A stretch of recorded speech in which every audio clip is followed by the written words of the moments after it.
Should the death penalty be legal? A specific purpose of this PowerPoint is to demonstrate that the death penalty must be protected as a valid means of avoidance genuine violations. It'll look at the impact of death penalty on society and its significance to security and interests of common citizens. By the end of the speech, my audience will agree that death penalty should be legal and be always put in place. Okay. Does a human being deserve to be sentenced to the death penalty? An eye for an eye. So, what is the death penalty? So, the Bureau of Justice Statistics states that capital punishment refers to the process of sentencing convicted offenders, death for the most serious crimes, also known as capital crimes, and carrying out that sentence. The specific offenses and circumstances that determine if a crime is eligible for a death sentence are defined by statute and are prescribed by Congress and any state legislators. This process has been an unavoidable portion of human society and its lawful system for centuries, respected as an essential obstacle to pernicious crimes and a way to free the community from dangerous criminals. People are now wondering if the U.S. should even allow the death penalty at all. Is being considered as going against the Eighth Amendment. Some statements to keep in mind as I'm going through this slide is nearly 3/4 Americans support death penalty. Majority have supported it since 1936. 76% of U.S. states have legalized death penalty. Overcrowding in prisons have caused medical problems for inmates, along with most states not being able to find more cell room, causing to take more money out of the government. And 270 deaths are pronounced yearly. So, when a murderer murders someone, they don't think about the consequences and the death penalty consequences at all, because they've learned that they can get away with it. Every criminal would be included to that specific punishment. The death penalty shouldn't be effective for murder. Oh no. Never mind. Okay. Every criminal would be included to the specific punishment. Death penalty should not be effective, or should be effective for murders. In cases of kidnapping, rape, they should have the same actions they committed done to them. For most cases, a lot of prisoners take the chance to make it out of prison, or they just don't mind being in prison. So, one reason often cited for supporting the death penalty is retribution. This reason goes back to the biblical concept of an eye for an eye. Many people feel that execution is a natural human response to the crime of murder. The rationale is that if a defendant has taken a life, then the defendant's life should be taken.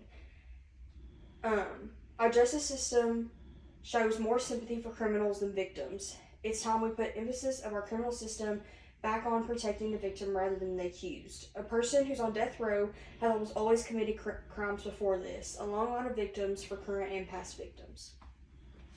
A more common academic reason given for supporting the death penalty is that it is a deterrent for others who consider committing the same crime. If they know that they're going to be put to death, they're not going to be as willing to do it, because a lot know now that they're just going to be sentenced to life in prison, which a lot of people who commit crimes don't really have much to risk. Many feel that if someone knows that he or she could be executed for breaking the law, then he or she will be less likely to follow through with the commission of a crime. While researching this topic, I noticed how many murder cases have gotten away with not processing the death penalty.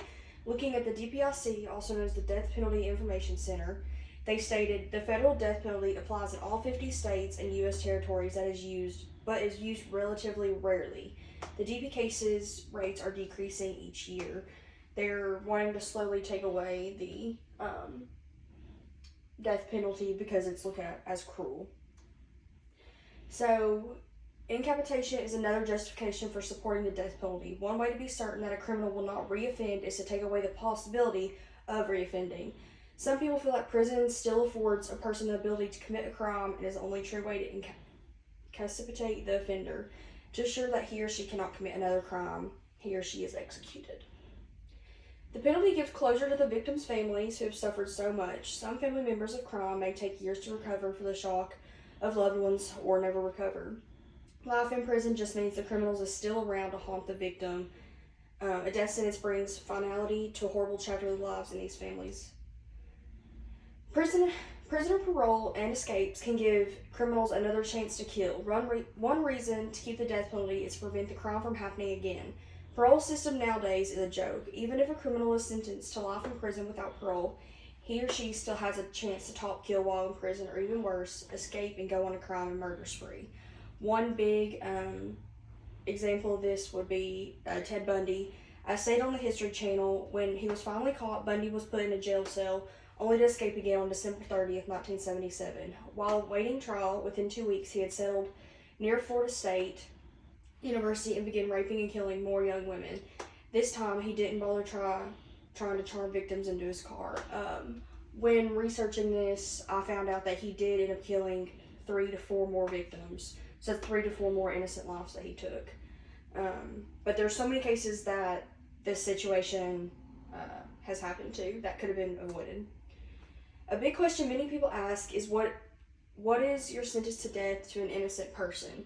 DNA testing and other methods of modern crime scene science can show effectively eliminate almost all uncertainty to a person's guilt and innocence. One of the biggest arguments against penalty is the possibility of error. Yes, you can never eliminate uncertainty, but nowadays it is as close as you can get to DNA testing. Even if DNA methods didn't work, the jury does have 12 members that also vote on it. So the death penalty violates the most fundamental human right, is what many people say, the right to life. It is an ultimate cruel and human degrading punishment, but in my opinion, they lost their right to live when they took another human being's life. Many people use this statement of anti-death row. When the death penalty is carried out, it is final. Mistakes that are made cannot be unmade. An innocent person may be released from prison for a crime they did not commit, but an execution can never be reversed.